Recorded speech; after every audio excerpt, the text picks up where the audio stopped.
Welcome back to the program. I'll get back to your phone calls and emails in just a moment. It is a real pleasure to welcome back to the program Dr. Zuhdi Jasser, who is president of the American Islamic Forum for Democracy and co-founder of the Muslim Reform Movement and the author of A Battle for the Soul of Islam.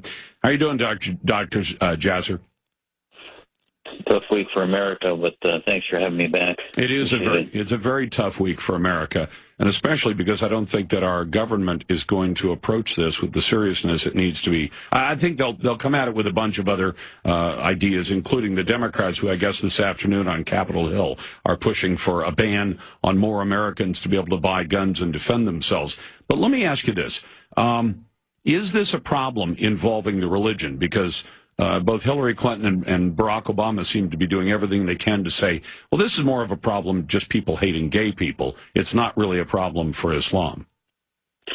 Well, I'll tell you the reason they are digging their heels in on that, and every time we think there's a tipping point, it doesn't happen, is because that would involve a major policy shift. Because right now, Homeland Security is operating on a convention of violent extremism, countering violent extremism. So the only time they can declare somebody radicalized is if they're beginning to pick up weapons or become violent.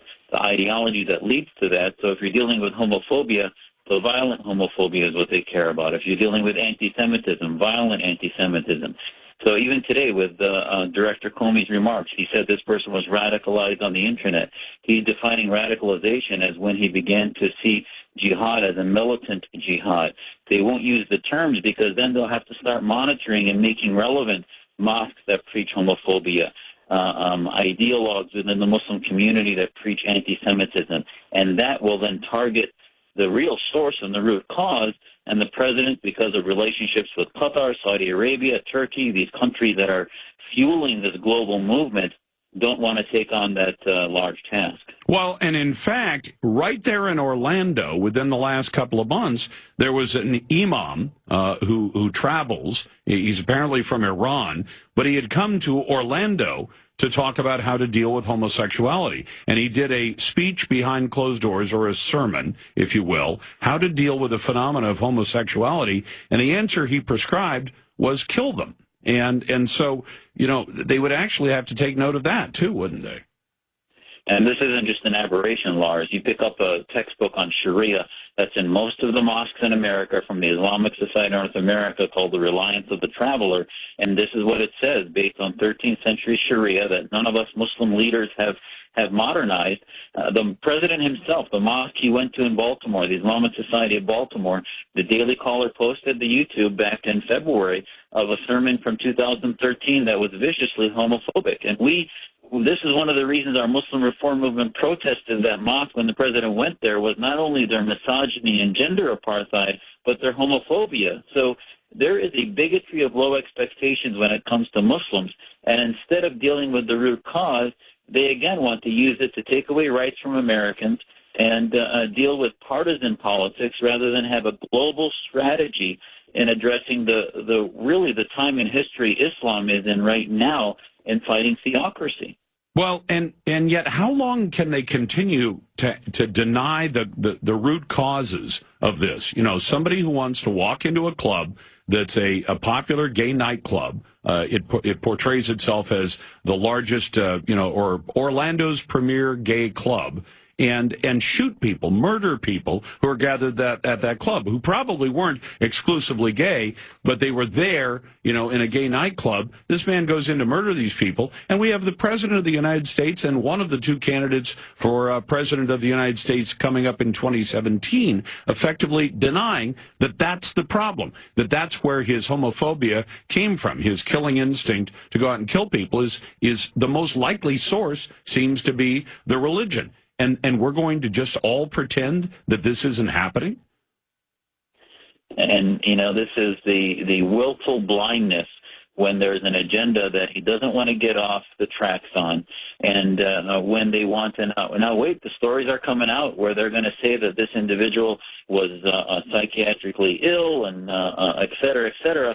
And the bottom line is that he may have had some psychological issues, but the bottom line is that he became a great vehicle for this global movement. And these are not lone wolves. There's a pack of wolves that include hundreds of millions of people that are part of the faith that I love. And in this month of atonement of Ramadan, some of us are spiritually focused internally, working on renewal and being American patriots, and the others use it as a month of declaring jihad and knowing that if they die in this month, they'll go to heaven more quickly.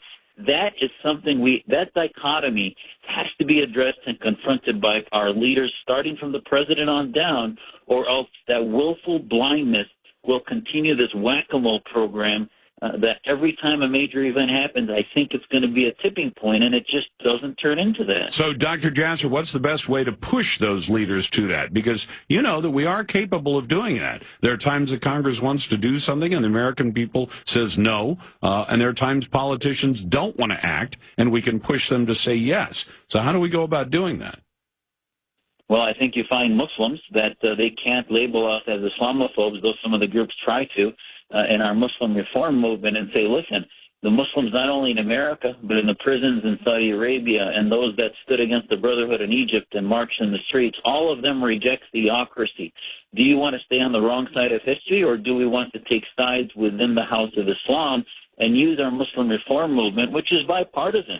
It's left and right. And, you know, even Hillary used the term jihadism and Islamism today, and I think now we need to call her on it and say that's going to ultimately, by you using that term, changes your policy from talking about violent extremism to violent Islamism. So let the government be the last and have our academics, our universities, our think tanks, our interfaith communities begin to lead the way, like they did in the Cold War, where the think tanks led the way until the government finally started to vet communist ideology on immigrants and began to have a policy that Reagan finally brought to fruition.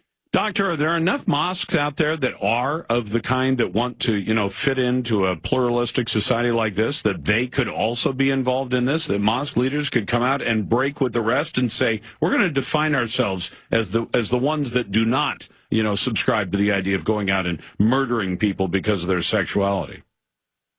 I wish I could tell you it's a majority. I do believe there are a number of mosques. They may be a plurality. We've not heard from enough. We've sent our reform movement declaration that has a two-page simple list of principles that includes condemnation of violent jihad, the equality of men and women, sexual identity equality, etc.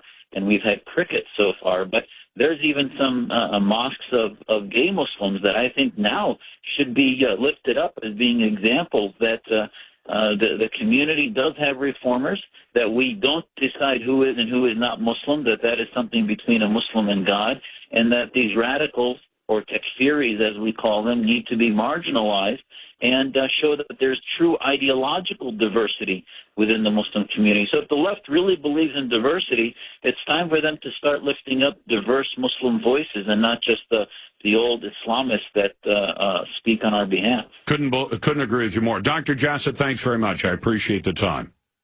Anytime, Lars. Thank you. Dr. Zuhdi Jasser with us. By the way, you got to think.